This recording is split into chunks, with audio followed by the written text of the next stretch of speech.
Friends, ನೀವು ಇನ್ನೂ ನಮ್ಮ ಚಾನೆಲ್ನ ಸಬ್ಸ್ಕ್ರೈಬ್ ಮಾಡ್ಕೊಂಡಿಲ್ಲ ಅಂದರೆ ಮೊದಲು ಹೋಗಿ ನಮ್ಮ ಚಾನೆಲ್ನ ಸಬ್ಸ್ಕ್ರೈಬ್ ಮಾಡಿಕೊಂಡು ಪಕ್ಕದಲ್ಲಿರೋ ಬೆಲ್ ಐಕನ್ನ ಕ್ಲಿಕ್ ಮಾಡಿ. ಸೊ ವರುಣ್ ಆರಾಧ್ಯ ಮತ್ತು ವರ್ಷಾ ಕಾವೇರಿ ಯಾರಿಗೆ ಗೊತ್ತಿಲ್ಲ ಹೇಳಿ. ಸೊ ಇವರಿಬ್ಬರು ರೀಲ್ಸ್ ಮಾಡಿಕೊಂಡೆ ಸೋಷಿಯಲ್ ಮೀಡಿಯಾದಲ್ಲಿ ತುಂಬ ಜನಪ್ರಿಯತೆ ಪಡೆದಿದ್ರು. ಸೊ ಯಾವ ಮಟ್ಟಕ್ಕೆ ಜನಪ್ರಿಯತೆ ಪಡೆದಿದ್ರು ಅಂದರೆ ಇವರಿಬ್ಬರು ಒಂದು ರೀಲ್ಸ್ ಹಾಕಿದ್ರೆ within 1 hour or 2 hours million ಗಟ್ಟಲೆ ವ್ಯೂಸ್ ಹೋಗ್ತಾ ಇತ್ತು. ಆದರೆ ಇತ್ತೀಚೆಗೆ ಈ ಜೋಡಿ ಬ್ರೇಕಪ್ ಕೂಡ ಮಾಡ್ಕೊಂಡಿದ್ರು. ಯಾಕೆ ಬ್ರೇಕಪ್ ಮಾಡ್ಕೊಂಡಿದ್ರು ಅಂತ ಕೂಡ ವರ್ಷಾ ಅವರು ಅವ್ರ ಯೂಟ್ಯೂಬ್ ಚಾನೆಲಲ್ಲಿ ಸ್ಪಷ್ಟತೆ ಕೊಟ್ಟಿದ್ರು. ಆದರೆ ವರುಣ್ ಅವ್ರು ಮಾತ್ರ ಈ ಬಗ್ಗೆ ಎಲ್ಲೂ ಕೂಡ ಮಾತಾಡಿಲ್ಲ, ಕ್ಲಾರಿಟಿ ಕೂಡ ಕೊಟ್ಟಿಲ್ಲ. ಆದರೆ ಇವಾಗ ವರ್ಷಾ ಅವರು ಪೊಲೀಸ್ ಸ್ಟೇಷನ್ ಮೆಟ್ಲೇರಿದ್ದಾರೆ.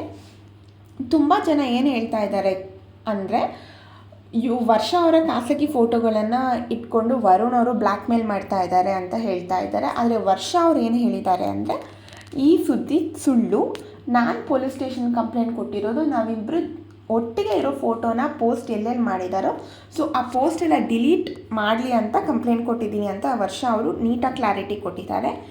ಸೊ ಹೀಗಾಗಿ ಈ ಜೋಡಿ ಮತ್ತೆ ಸುದ್ದಿಯಲ್ಲಿದೆ.